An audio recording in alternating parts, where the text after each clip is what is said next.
दोस्तों और किसान भाइयों, आज की इस वीडियो में हम बात करने वाले हैं बैंगन की फसल के बारे में। क्योंकि बैंगन की फसल में जो इस प्रकार से आपको पत्ते दिख रहे होंगे तो यह पत्ते किस वजह से हो रहे हैं। क्योंकि किसान भाइयों इसमें इल्लियों का अटैक है, जिसकी वजह से सारे बैंगन के पत्तों को खा गई हैं। यदि आप भी बैंगन की फसल में लगने वाली कीट और इल्लियों को कंट्रोल करना चाहते हैं तो उसके लिए आप कौन सा कीटनाशक डालें जिससे कि आप इस प्रकार से जो कि पत्ते खाते हैं तो आप इस प्रकार से बच सकते हैं। तो आप उन इल्लियों को कंट्रोल कर लेंगे तो आपकी बैंगन की फसल इस प्रकार से हो जाएगी। क्योंकि किसान भाइयों, यदि आप अपनी बैंगन की फसल में जो इल्ली लगती है उसको अच्छे से कंट्रोल नहीं करेंगे तो आपकी बैंगन की फसल में सारे पत्तों को खा जाएगी और बहुत ज्यादा नुकसान आपको अपनी बैंगन की फसल में देखने को मिलेगा। बैंगन की फसल में पत्तों के ऊपर इल्लियों ने उन्होंने अपने मल को छोड़ रखा है, जैसे कि आप देख सकते हैं पत्ते के ऊपर इल्लियों का मल पड़ा हुआ है।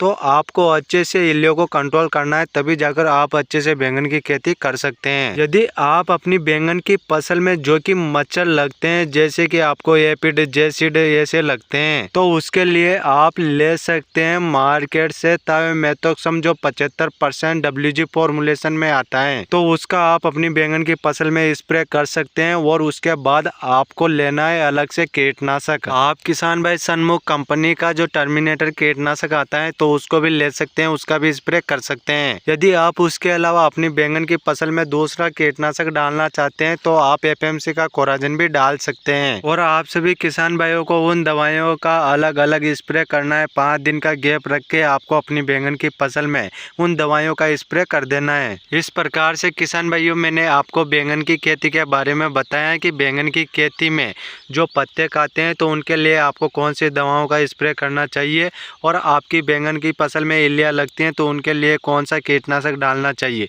जिससे कि वह अच्छे से कंट्रोल हो जाए और आप अपनी बैंगन की खेती से अच्छे से पैदावार ले सकते हैं। तो आप देख सकते हैं बैंगन के पौधों में फल भी बनना स्टार्ट हो गए हैं। यदि किसान भाइयों आप भी इन फलों को कीट और इल्लियों से बचाना चाहते हैं तो आपको कीटनाशक डालना बहुत जरूरी है। जब किसान भाइयों मैंने बताई हुई दवाइयों को यदि आप स्प्रे कर देते हैं तो आपकी बैंगन की फसल इस प्रकार से हो जाएगी और आपके बैंगन के पौधों में किसी भी प्रकार के पत्तों पर छेद दिखाई नहीं देंगे और कीट और इल्लियाँ अच्छे से कंट्रोल हो जाएंगी।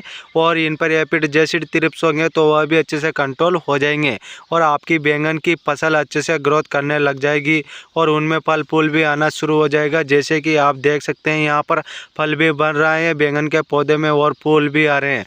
तो इस प्रकार से आप ज़्यादा से ज़्यादा उत्पादन ले सकते हैं। और यदि आप किसान भाई हमारे चैनल पर नए हैं तो आप किसान भाई हमारे चैनल को जल्दी से सब्सक्राइब कर लीजिए, क्योंकि किसान भाइयों मैं आपको बताता हूं कि अपनी फसलों में कौन कौन से कीटनाशक डालना चाहिए और आप किस प्रकार से अच्छे से अपनी फसलों में पैदावार ले सकते हैं। अब मिलते हैं किसान भाइयों अगली वीडियो में, तब तक के लिए राम राम किसान भाइयों।